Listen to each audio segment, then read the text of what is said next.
What if you heard that sugar, something we eat every day, was largely responsible for the worldwide explosion in obesity and some of the most chronic diseases of our time? And what if you heard that sugar is addictive, and yet it's added to way more food products than you ever imagined? Would you think that was just alarmist bollocks?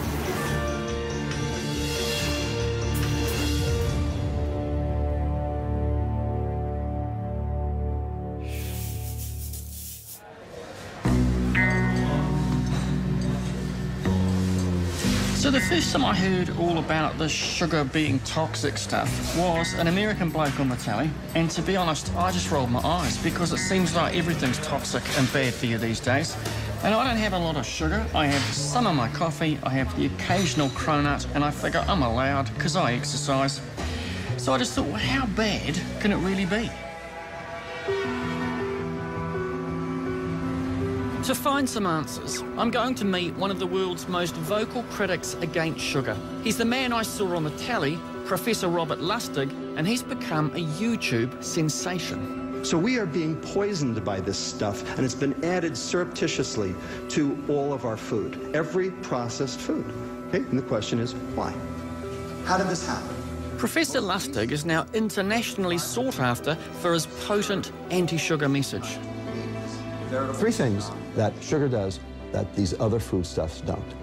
Liver fat, cell aging, interfering with your brain's functioning to regulate how much to eat. That makes it toxic. Sugar? Toxic? Isn't that a bit shock jock? After all, water will kill you if you overdo it. Dr. Lustig goes even further. He compares sugar with one of the most toxic substances out there. It's not the nicotine that's toxic, it's the tars that are toxic. The whole cigarette is toxic. Professor Lustig, are you saying that the standard of evidence for the toxicity of sugar and the disease-causing effects of sugar are the same as for tobacco? Absolutely. How is it that people are still lagging behind in terms of their understanding of the disease-causing effect of sugar? Nigel, why do you think I'm sitting down talking to you? Because your viewers need to understand that what they've been told, what they've been sold for the last 40 years is a bill of goods that has been designed specifically to make money for the food industry and to hurt them. It's time to change the paradigm. Well, something's got to change, because more than 65% of Kiwi adults are now obese or overweight, and nearly 33% of children. And as I look around, I'm now wondering how much is sugar implicated in all of this? So the first question is, how much sugar do you need? And the answer is 0. Okay, there are no biological processes in the body that require dietary sugar. Your liver has a capacity to metabolize a finite amount. A little is okay, a lot is not. When you overwhelm your liver's capacity to metabolize it, you get in trouble. And that is what we are seeing. And he reckons that's because sugar is being slipped into everyday food without us knowing it. So all this stuff has got me thinking about how much sugar is in the food that I would normally buy. So I've come here to a typical supermarket so I can have a look.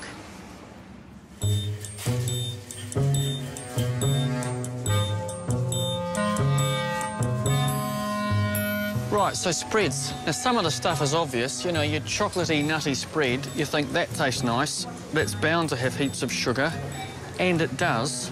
2 teaspoons of sugar per serving. But you wouldn't expect, I wouldn't expect, say, Marmite. I wouldn't expect to have, to be honest, any sugar in it. But, in fact, it has 11.2 grams times 2.5, 28 grams of sugar in one of these little bottles, which is 7 teaspoons of sugar. I would not have expected 7 teaspoons of sugar in a thing of Marmite. So you couldn't get more Kiwi than this. Tomato sauce. Oh, my God. Per serving, right, so per squirt of tomato sauce, it's just over a teaspoon of sugar. So every on the plate, over a teaspoon of sugar. That's a... I didn't know that. Mayonnaise, we'll go for the light, you know, got the Heart Foundation tick. OK, for every of mayonnaise that you put on your whatever, that's 1.5 teaspoons of sugar. Quite like tuna. Almost a teaspoon of sugar per serving. Down here, one of the old family favourites, baked beans. That has... Good God. Per serving, there's almost 4 teaspoons of sugar. I expect loads of added sugar in fizzy drinks, but it's come as a surprise to find out fruit juice is packed with it as well. Sugar occurs naturally in fruit, which is good, but when it's juiced, you get seriously concentrated sugars. It seems there's no escaping the stuff. What's becoming really clear to me as I'm wandering around and looking at the stuff, all the stuff that I would normally buy, it's not so much that sugar's hidden, but it's kind of hidden in plain sight because it's in almost everything. Without knowing it, I've actually ended up eating quite a lot of sugar without really even thinking about it. Which has got me wondering, why is sugar in just about everything, and who decides how much? So I've come along to talk to a food technologist who does that stuff for a living. Here, they develop food products for food companies. You know, it could be a muesli bar, it could be a dressing, it could be a meal. Like, I think, why is sugar in everything? I get why it's in ice creams and cakes. It's cheap, so often it's used to rebalance the cost of a product. For example, a dressing, and it was an oil-based dressing, and you'd take some of the oil out, because it's an expensive ingredient, and bump up the sugar. So we're looking for the cheaper products, and to make the cheaper products, you've got to put in more sugar to reach that cheap price. The marketers have a view that the consumers won't go beyond a certain price point. How do you decide how much sugar to put in? Well, I guess it's a lot of trial and error. So you taste the product to make sure that everything tastes just right. The product would then be taken to a panel. Are they qualified tasters? I mean, who are the people on this panel? Well, smaller companies, it'll generally be like the marketing manager and maybe even the office staff. A larger company might be able to afford to run sensory panels to get feedback from their actual consumers. What constantly amazes me about the modern world is that marketers, who seem to have a profession built on fluff and wonder, make these really important decisions. Like, of course you would take it to a marketer to see whether the food tastes good rather than someone who's actually a profession, I don't know, but you know what I mean? It's like... Well, the marketers are meant to know what the consumers want, so if they've done their job properly, they've done the research. But is it really about consumer demand, or is it about profits? The food industry has been upping and upping the dose over the past century, and in particular in the past 30 years, and they found that when they did that, we bought more. So this is their juggernaut, this is how they're making money, and they don't want to stop, and they won't stop until they are remanded to stop. The question is, who's going to remand them? That's a question for debate. I'm discovering that sugar is in just about everything we eat. But when it comes to my own food and lifestyle, I like to think I choose healthy options. This would pretty much be how I would start most mornings. It's a coffee, bit of a plunger. Go with the one sugar, not a lot of sugar. Low-fat milk, because that's what I've always thought you're supposed to have. That's followed with muesli. Almost fibre and oats and all that sort of stuff in it. But I kind of feel like I'm doing all of the right things. So, yeah, I feel like I can eat breakfast with a fairly clear conscience, really. I also take my exercise fairly seriously. About 20 kgs of books, made up with another 15 kgs of rocks. And who needs a gym? You just gotta get a bunch of heavy stuff and apply it to a hill. Crack on.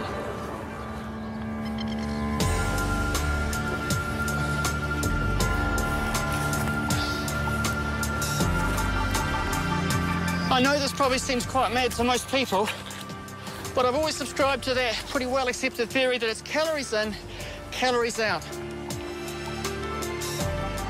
And I like sweet stuff, so if I do this, then I can have my treats. Always check. Let me just walk you through the nutritional goodness that is my normal Friday night. First off, we have the Grand Angus Diet Coke, so that's good. This is one of, I think, the crowning achievements of human civilization. It's the crunchy McFlurry. Ooh, look at that. Yeah, I know, but it's only on Friday nights. The rest of the time, I think I'm pretty careful about sugar. But what about us as a nation? I was staggered to find out that the average Kiwi adult now consumes up to a massive 50 kilograms of sugar a year, depending on which study you read. That's around 32 teaspoons of sugar a day, way beyond the World Health Organization recommendations of up to 9 teaspoons for men, 6 for women, and 4 for kids. And the sugar in our diet isn't just about added or free sugars, but also comes complements of refined carbohydrates, which are quickly converted to blood sugar. Stuff like bread and muffins and cake. Could I have one of those lovely cronuts, please, with the almond shavings on top? All that stuff that's cheap and tastes really good. Maybe too good. Angela is your professional, young, life-on-the-run Aucklander. She shops, doesn't exercise, and she is a sugar fiend. Sunday morning, and I'm just having a bit of a snack. Carbs and sugar is essentially my entire diet. So, because I'm not very domesticated, I chose the working life. Yeah. I usually have takeaways 3 times a day. So 3 times a day you would have takeaways? Yeah. What are you eating? A burrito, but there's not enough sour cream. Where can I go that I don't have to cook, that I don't have to do dishes, that doesn't cost me that much? KFC, Burger King, McDonald's. I don't know, it's sort of normal for me. Why mini jar? So I eat pretty consistently throughout the day. I'll keep lollies by my desk. And I'm going to show you my stash that I keep next to my bed, and it's literally within arm's length. And it's actually not that much. It's a lot less than what I usually have. Now, at the risk of sounding like the crazy girl on the street that comes up and accosts you about your sugar use, do you ever think of yourself as perhaps being a bit of a sugar addict? I want to say no, but I think it's pretty obvious. Yeah, definitely. I don't know. I think I don't drink. I've never been drunk. I don't smoke. I've never done drugs or anything like that. And I think I'm allowed to have one thing that I'm kind of hopelessly addicted to, I guess. Yeah, and sugar's it for me. She looks slim and healthy, but I'm seriously worried about Angela, so I'm going to send her to a registered nutritionist. I'm really nervous. I think it's like going in to get a growling from your parents before you get the growling. I have never seen a diet that bad in an adult before. So nervous, I'm so... For so long. I'm actually like picking my nails. Okay, that's not good. People in your circumstances tend to feel like they're bulletproof. Yeah. Yeah, and you don't think about diet and the effects that it might have in 20 years or 25 years' time. If you keep going down this track in terms of your diet, you're only really inviting those chronic illnesses that you keep hearing about. Yeah, I don't know how I feel about that. Yeah. A serious reality check. Because if Angela keeps this diet up, she could well join the estimated 250,000 Kiwis who are currently diabetic. Here at Middlemore Hospital in South Auckland, they're dealing with the fallout. 580 people are now hooked up to have their blood cleaned and purified by dialysis machines. And the rate of admission is going up by 10% a year, which roughly matches the national statistics. I'm meeting the clinical head of diabetes, Dr. Brandon Walker. Brendan, this looks expensive. Yeah, no, dialysis is a very, very expensive business. The machines, the very high requirements of staff. It's somewhere in the order of $50,000 to $100,000 per year per person. Per year? and that's the dialysis costs. Many of these patients, because of their kidney disease, for those that have got diabetes and other problems, have additional costs to do with the poor blood flow to their feet, problems with their heart, vision and so forth, and so there'll be other direct health costs.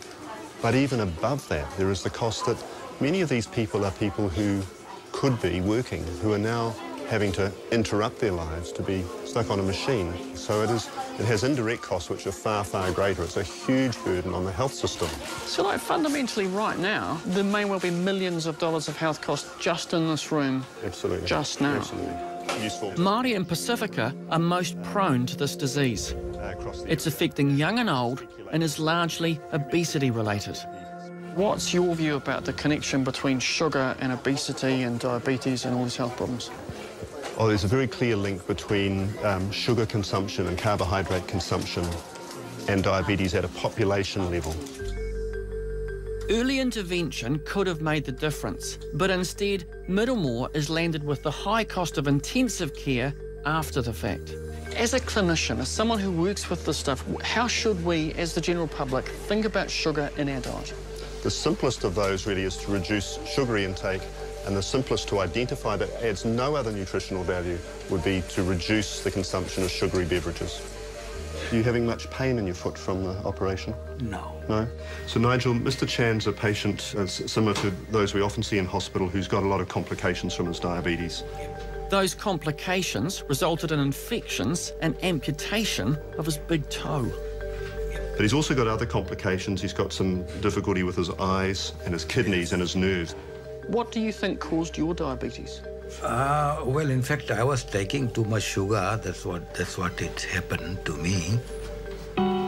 Even though I've got a family history of diabetes, you know, to me was, oh, Mum's taking her pills, Dad's taking his.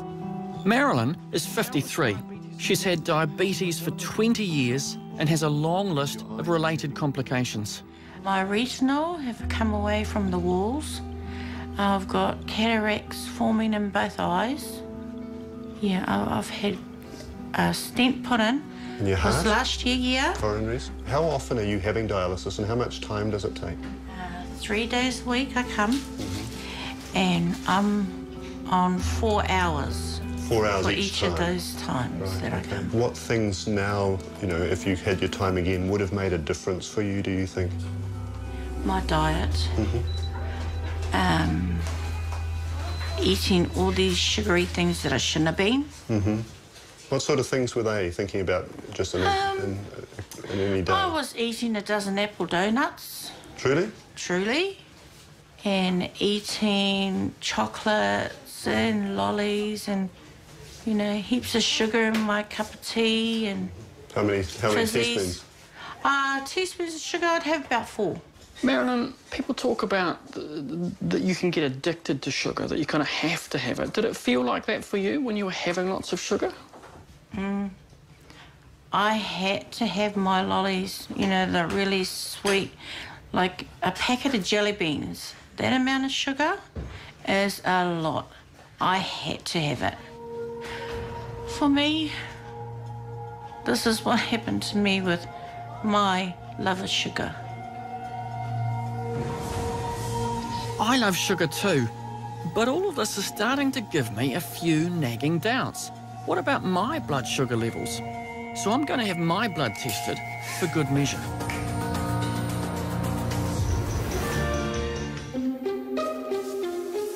Sugar is strongly implicated in the worldwide obesity explosion and obesity-related diseases. For my part, though, I reckon I'm pretty sensible about food and exercise. So just quietly, I'll be pretty confident that I'm doing all right in terms of the health stuff and the diet stuff, but I've had a blood test and I've kept a food diary for a couple of weeks. And I've come for an appointment with Dr. Mickey Willardon, the registered nutritionist, to see how I'm doing. Well, I've got your results, Nigel. Right. Yeah. I don't think you're going to like what I've got to say. Oh, dear. Actually. Really? Yeah. I mean, it's not drastically terrible deathbed stuff. That's good. Yeah, but actually, it's not something to be taken too lightly. Okay. Yeah, so the ones which I'm concerned about are in fact your triglycerides. Because they're bad, aren't they? They are bad, yeah. Okay. So... just so you know, triglycerides are a type of fat found in the blood. Triglycerides are a sign of excess sugar in the diet. So it just makes the blood a little bit stickier, which increases the risk of clotting, which can increase the risk of heart attacks. And the bad news just keeps coming. The recommended level from the National Heart Foundation would be that you'd have them below 1.7 millimoles per litre, and yours are actually at 2.4. That seems quite high. It is actually quite high. Yeah, okay. Yeah. You know, you look fairly fit and fairly lean, but that doesn't necessarily mean you're not at risk of inflammation and heart disease. That was unexpected and, to be honest, quite shocking, because I thought this would just be the, oh, yep, you're great, you've got an outstanding diet, and instead I discover that actually I've got my diet and my blood results are actually quite concerning. And it's like, I'm 46, I shouldn't have concerning blood results at this point. So, yeah, like, it's suddenly become less a bit of a tally doddle, and I'm thinking, shit, I need to really seriously change some things in my diet and look at what I'm eating. It seems like everything I've been led to believe about eating may well be wrong. But why is sugar suddenly the bad guy? All of my life, I've believed that old dietary line that it's about fat. So you eat low fat, which means you eat less fat, which means you don't get fat. The low-fat revolution really took hold in the 70s and 80s as alarm grew over heart disease. The family roast with its natural saturated fats was out and low fat was in. When they took the fat out of the food tasted like cardboard. Food industry knew that. Had to do something. So what'd they do? Dump in the sugar. And not just that, low fat didn't make us any thinner. In fact, just the opposite. We've got steadily fatter and unhealthier as the sugar in our diet has increased. So that's it. High sugar's out for me. Refined carbohydrates are getting the heave as well. At Nelson Hospital, they directly implicate the white stuff with another incredibly serious health risk.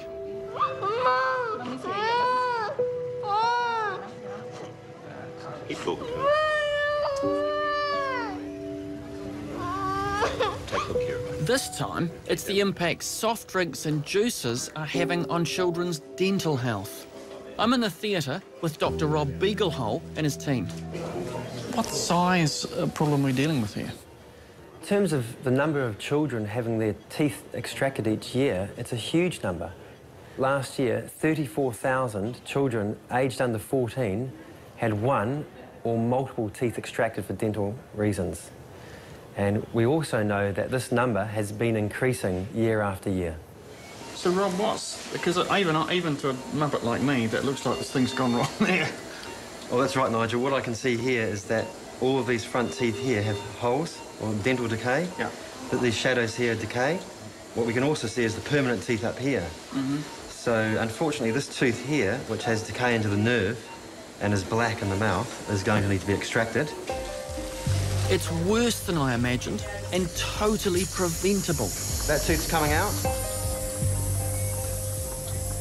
We heard from the parents that they admitted that they had a diet high in sugary drinks, and we know that sugary drinks is the #1 source of sugar in the New Zealand diet for children. The mother was talking about Coca-Cola in her baby bottle. Think about people going up at a nanny state, but sometimes you actually need a nanny.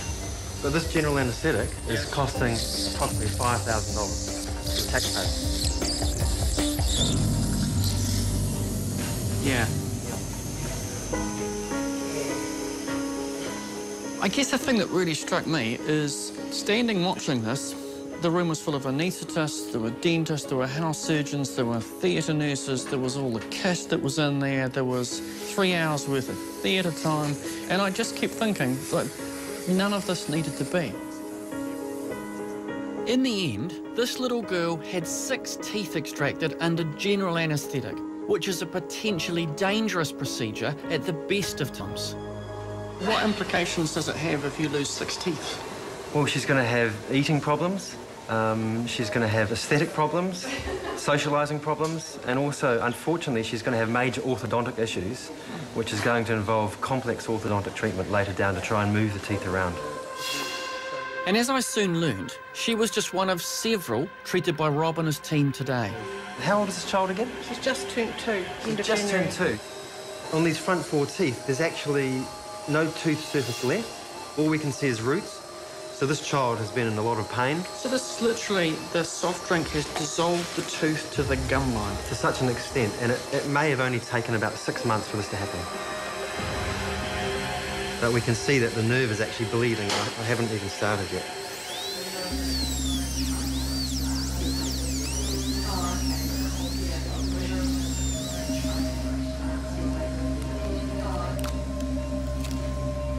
As a parent, this is excruciating to watch.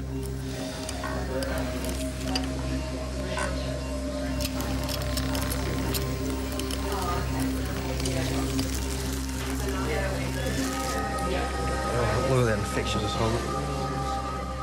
What really smacks you in the face about all of that is that you've got a whole operating theatre full of really qualified people. That's about 5 grand's worth of theatre time, let alone the fact we could be doing other stuff with it, to pull teeth out of 2-year-olds and 3-year-olds because they're drinking too many sugary soft drinks. It's utterly preventable and it's utterly wrong.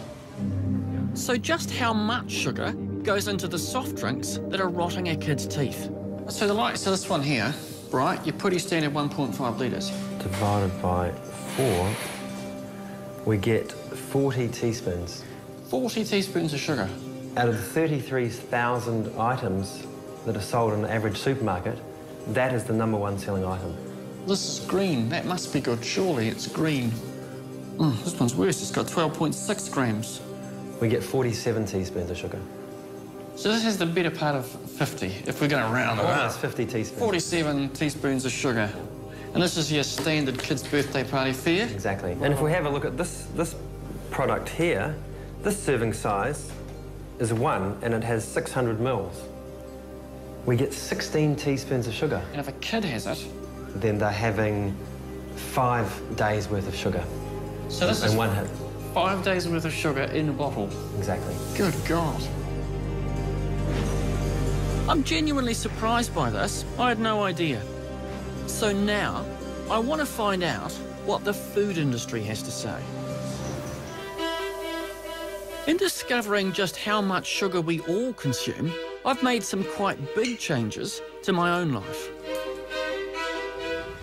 I've been following my nutritionist, Mickey Willardon's advice, for the last 2 months, and now I've come back to see whether that advice has had any impact on my previously dangerously high triglyceride levels. All right, Mickey, so a couple of months in, what did the blood show? Well, Nige, you've got some really good results from it. So your triglycerides, last time that we spoke, they were up at about 2.4, and they've dropped down to 1.5, which is great. That's good. Really good. Because those previously high fat levels in my blood could lead to strokes and heart attacks. And there's more good news.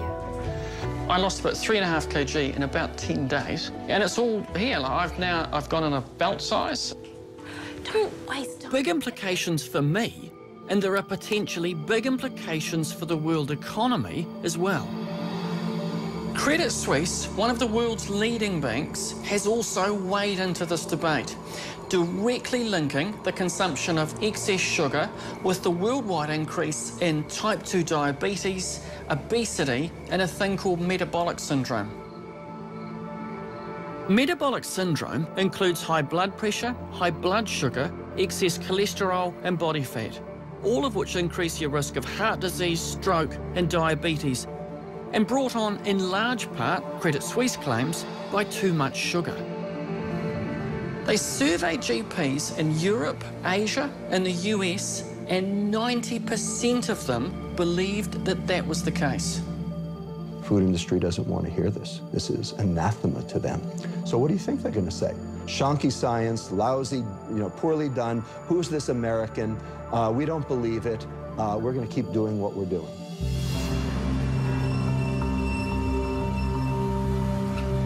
The food industry has its own interpretation of the science. I want to hear their opinion about Professor Lustig and his whole sugar is toxic message. I think Robert Lustig exaggerates the role of sugar. I think a lot of his comments are melodramatic. Some of his comments have been called hysterical. And so when you look at the comments from a number of well-respected academics in New Zealand and around the world, they'll say, look, he's raising the issue about consuming too much sugar, but to say sugar is toxic and sugar is a poison as a standalone statement is patently untrue. Maybe, but sugar is heavily implicated in bad health outcomes. So why not price it out of easy reach? Why not introduce a sugar tax? Nowhere in the world has a soda tax made a big difference to obesity, or fat taxes made a big difference to obesity. Because the issue is, it's not the sugar or the fat, it's everything. It's eating too much and not getting enough exercise. I think it's interesting with regard to sugar, in particular soft drinks, that they are often cheaper on a per litre basis than water is delivered to the same place. And I think we could redress that by having something in the cost structure. And industry haven't done that themselves. They've actually priced the water as being more expensive. Yeah, it's interesting. They say, oh, no, price won't make any difference. Yeah, well, it's interesting that price seems to be very relevant for the constituency that are drinking the most of this stuff. And it's typically children, often poorer people. The food industry argues that a sugar tax would only bump up the price of food and hurt those who can least afford it. But the New Zealand Medical Journal has published research saying a 20% tax on soda drinks would not only save lives, but generate millions in revenue for health programs. Part of learning to be an adult is navigating your way around all those choices, because the choices you make will have an impact on your life. The government can't make you go for a walk around the block. Completely agree. The government can't decide what you want to put in your supermarket trolley. And I don't want to live in a country where the government has that kind of control. When we're talking about people making better choices around nutrition and taking more responsibility, how difficult is that in light of the very skillful, focused and effective marketing campaigns that the people selling this stuff do?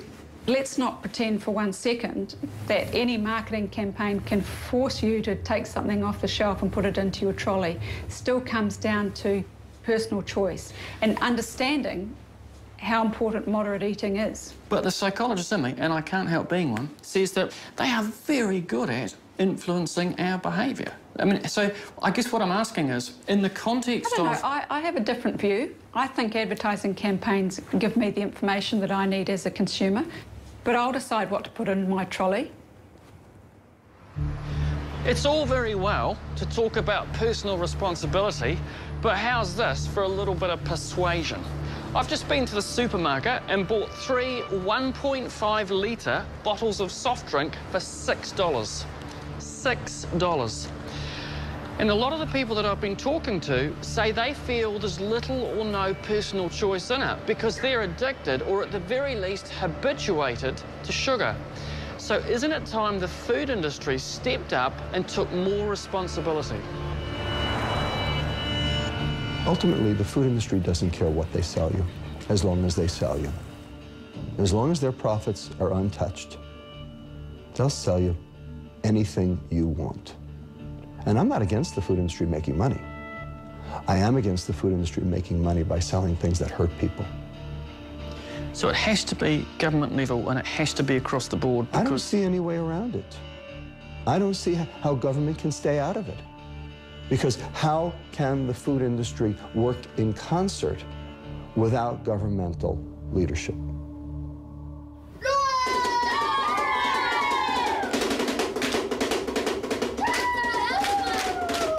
But while the opposing sides dig in, at Yandara School in South Auckland, they're not waiting. They're taking their own action.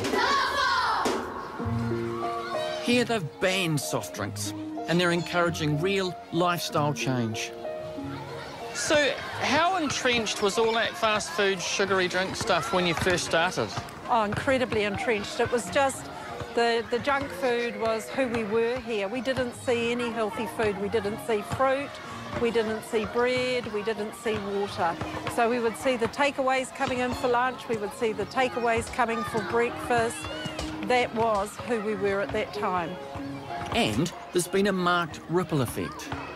In terms of changing behaviour at home of parents, has that made a difference? We've used our children to be the educators of their parents, basically. And it's really lovely when parents come in and tell us funny stories of when they've been to the supermarket, shopping with their 5-year-olds who will say, no, we can't have that. We want to have healthy food, and this is the reason why. No fast food here, and the principal says they're getting noticeably slimmer. So what have you guys got in your lunch today? You've got an enormous bag of carrots and, oh, look at that, we've got the nuts in there, and you've got oranges and yogurt and fruit. What's better for your teeth? Is it better to drink water or fizzy drink? Water. Aha. Water makes you better. Yes, it does. Water makes you better. And you go toilet. And you... Yes, that's true. So here's the thing. Clearly what Yandara School's achieved is remarkable. They have changed the way that their kids eat, and because of that, they've reduced the amount of obesity in the school. Who likes cucumber?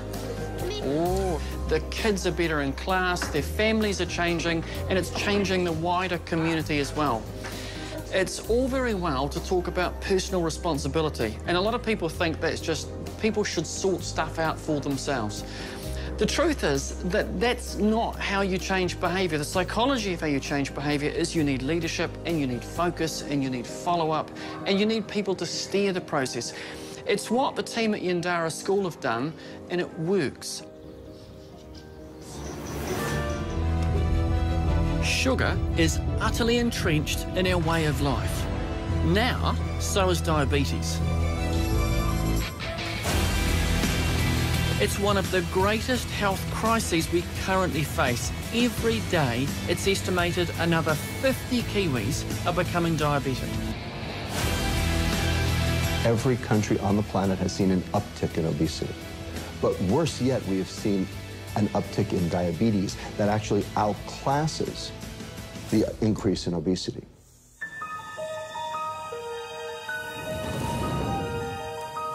Can we turn that round by cutting back on sugar? In Paraparaumu, just outside Wellington, Mary Ann is living proof that we can. It smells nice. It's a good paste. My mother and her sisters have all been diagnosed with late-stage diabetes, and Mum ended up having a kidney transplant, and she was on dialysis before that. She ended up in hospital, and she ended up in a coma. So you saw diabetes take your mum's life, and then you were told that you were pre-diabetic, so that must have been pretty crushing. It was incredibly stressful and very, very scary. Gary came home one day after work, after we'd been looking at various diets. He came home and he said, "We're going sugar-free." Gary, Mary Ann's husband, is a pilot. He led the charge. Hey, Gary. Nigel. Nigel. Come round to your place to cook a curry. Oh, love it. We went through the pantry, went through the fridge. They had more than 5% sugar, it was gone. We found dextrose or glucose was our sugar substitute, and then started eating real food. How easy was it to give up sugar? Because did you miss it? Oh, that first couple of weeks was, probably the first 4 days were the worst. It smells really nice. Part of me thinks this is fantastic because it's really simple. But where does this fit in terms of all the sugar stuff? The curry paste that we use have got less than 1 gram of sugar per 100 grams. Right.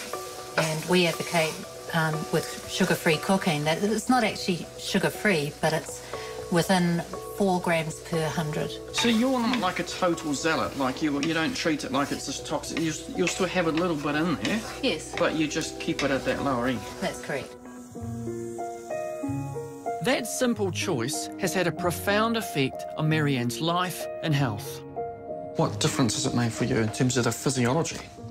It's made 18 kilos difference to me. And what about the diabetes? What's happened with that? That's gone. I'm not pre-diabetic now, so that's excellent. So I have absolutely no risk of being diabetic, apparently. What was your life like before you got rid of sugar? Like, what were you like then? I was big. Really big. My peak got 106. And now? 72.5. That's quite a significant drop. Yeah, it's 25% of my body weight. It does make me angry because I shouldn't have got pre-diabetic. My mother shouldn't probably have died of diabetes. And it makes me mad they could have avoided it if we didn't have sugar in our lives. There seems to be this really lovely looking... That's Gary's berry fat bomb. It's got no sugar at all. That's really nice. It tastes like it should be really evil. So you don't actually have to become this sort of soulless, joyless, nice stuff-less life. You can still have really nice things.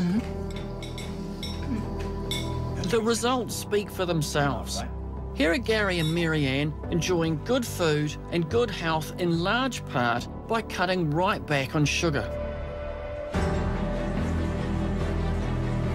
When I started this journey, I thought I was doing all right, moderation in all things, you know, a bit of sugar to go with the exercise.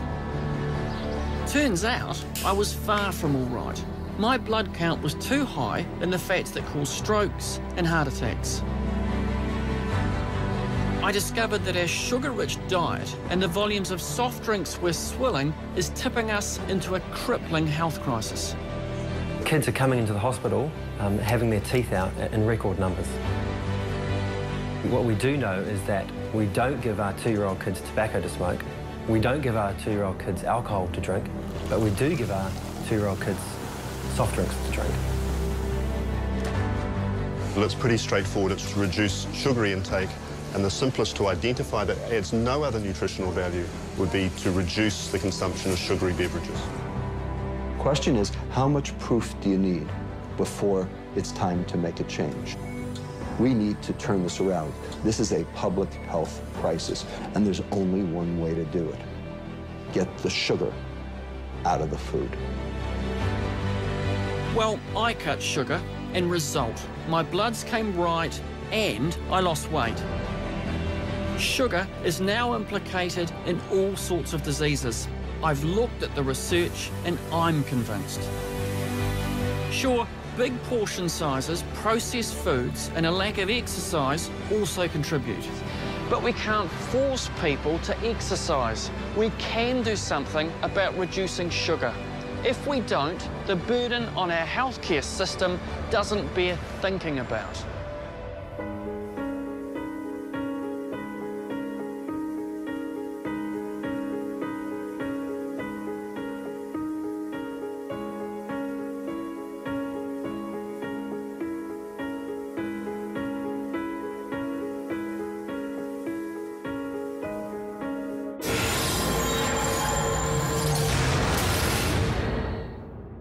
This program was made with funding from New Zealand On Air.